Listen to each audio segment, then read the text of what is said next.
Bonjour à toutes, bonjour à tous, une nouvelle vidéo et j'avais très envie de vous parler de cette année, de ce que nous allons expérimenter grâce à la pierre qui symbolise l'année 2021. Il s'agit de l'émeraude.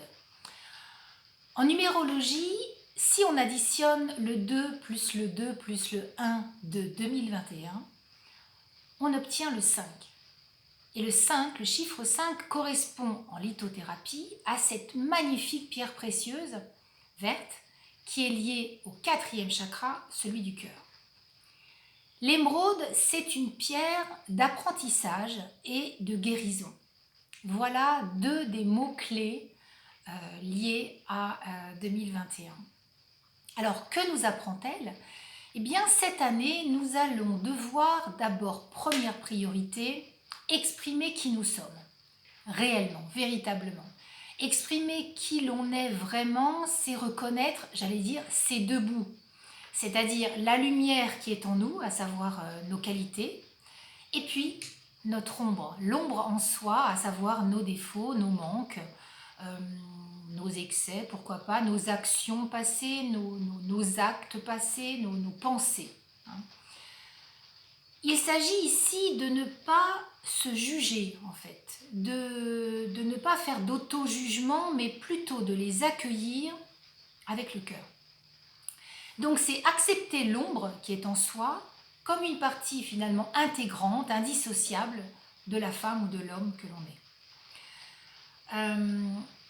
Première priorité. Deuxième priorité, on va nous demander d'écouter notre intuition. Notre intuition, c'est la petite voix intérieure, vous savez, qui nous souffle des choses très justes et qu'on n'écoute pas souvent, surtout si on est dans sa tête. On va nous demander donc de l'écouter, cette petite voix, on va nous demander d'amplifier en fait notre sensibilité, la sensibilité étant un atout. On nous a longtemps fait croire que ça ne l'était pas. Si, quand elle est bien inspectée, je dirais, la sensibilité est un atout parce qu'elle nous permet d'avoir accès à des informations sur nous, très justes, mais aussi sur ceux qui nous entourent, et des choses qui ne sont pas audibles, qui ne sont pas comprises par l'autre. Donc, ce sont des informations essentielles. Et puis, on nous demande aussi d'affiner nos perfections, nos perceptions. Et ça serait une perfection, oui, d'être comme ça. D'affiner nos perceptions, c'est affiner son ressenti, affiner ses sensations, ses impressions, son feeling. Tout ce vocabulaire-là, de l'intuition, de la sensation, de la perception, de l'affinage, de toutes ces notions-là, elles sont de l'ordre du 6e chakra. Là, on monte ici, entre les sourcils, avec la couleur indigo, et qui vont nous permettre de développer, j'allais dire, la clairaudience, la clairvoyance et la clairsentience. Sentir. Troisième priorité, on nous demande cette année de privilégier en fait le collectif, c'est-à-dire le travail de groupe, de faciliter l'expression de chacun dans ce groupe et de comprendre qu'ensemble, non seulement on est plus fort, mais on va beaucoup plus loin. Quatrième et dernière priorité, et non des moindres, on nous demande de quitter la dualité, quitter les clivages, les ambivalences, les colères, le jugement et aussi l'auto-jugement, bien entendu. Vous savez, les personnes qui sont en guerre contre tout, qui ronchonnent, qui sont jamais contentes, ça va jamais, c'est tout le temps lourd pour elles.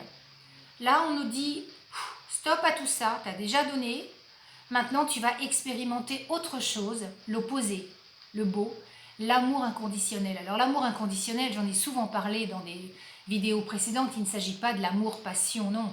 L'amour inconditionnel, c'est l'amour sans condition, mais c'est vis-à-vis de soi d'abord, avant de l'être vis-à-vis de quelqu'un d'autre. C'est être tolérant vis-à-vis de soi, être dans l'empathie, être dans la compassion vis-à-vis de ses limites, vis-à-vis de ses actes, vis-à-vis de ce que l'on fait, vis-à-vis de tout. L'amour inconditionnel est une donnée majeure aujourd'hui et l'émeraude nous le fait savoir. Et elle nous demande aussi, cette émeraude et cette année 2021, d'accueillir ce qui est. Et accueillir ce qui est, ça veut dire quoi ? on y revient encore à ce thème majeur lui aussi, c'est l'énergie du lâcher prise. Lâcher prise sur quoi? Ben, sur nos certitudes, sur nos croyances, mais aussi sur le résultat. Sachant que le résultat, même s'il n'est pas celui qu'on avait espéré, sera toujours le meilleur dans notre évolution. Donc il s'agit ici de s'adapter et de réajuster si besoin. Et c'est pour ça que c'est une pierre d'apprentissage, parce qu'il va falloir apprendre comme un nouveau langage, si vous voulez. Plutôt que d'être dans la colère, on va passer dans l'amour, l'acceptation de ce qui est, dans la tolérance. Et en accueillant en fait toutes ces données-là, eh bien on va voir avec le cœur, et non plus, on va plus dans ces énergies de l'ère, j'allais dire du poisson, de l'ère d'avant. Aujourd'hui, on est dans l'ère du Verseau, et on nous demande d'expérimenter l'énergie du cœur avec cette émeraude. Et c'est pour cette raison-là qu'on va vers une ère de guérison, et seulement à ces conditions-là. Voilà pour les priorités de cette nouvelle année à travers l'émeraude. Je terminerai juste par une phrase, je l'aime bien cette phrase-là parce qu'elle nous concerne vraiment tous, c'est de s'apprécier dans son imperfection, s'apprécier dans son imperfection comme des êtres imparfaits, et qui ne l'est pas, tout le monde est imparfait, personne n'est parfait, afin de remettre l'ego à sa juste place. Je vous souhaite une très très belle journée et puis je vous dis à bientôt pour une prochaine vidéo.